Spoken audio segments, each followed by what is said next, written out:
Well, the Orioles are back in a spot that O's fans are oh so accustomed to, unfortunately, and that is the bottom of the AL East. Doesn't it just feel warm and cozy down there in the cellar? Doesn't it just feel like home? I know it does to me, because that's where they've been for the vast majority of my life, and that's where they find themselves again after 50 games of the 2026 season, a season that was supposed to be a major bounce back one. But nevertheless, they are in last place. They are 21 and 29 after 50 games, and they're 8 games under 500. And I've spent the past couple of weeks looking at this season in a glass half full way. I said, hey, they really hit the ball hard. They're just not sequencing hits in the right way. It'll come. They'll get those hits with runners in scoring position.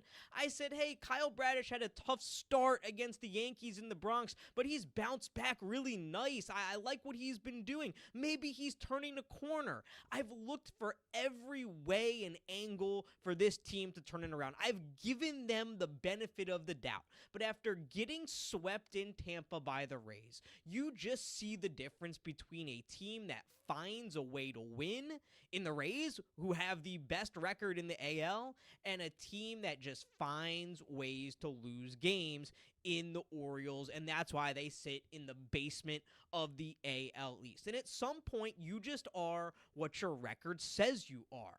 It doesn't matter how many big names you have on the team. It doesn't matter who you went out and signed during the offseason. It doesn't matter that you have this supposedly great new culture. At some point, you have to win ball games. At some point, it is incumbent on you to show that you can do it. At some point, you are who your record says you are.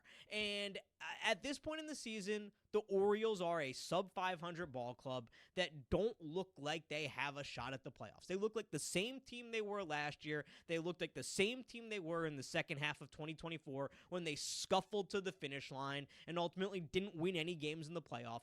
This team does not look good, and I am done giving them the benefit of the doubt.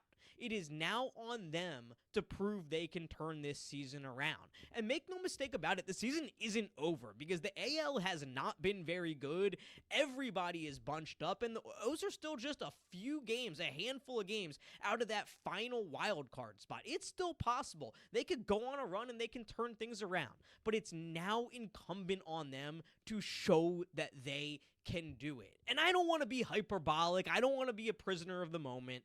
But if there ever was a time for this team to show that they could do it, I would suggest they start right now with this 10-game homestand.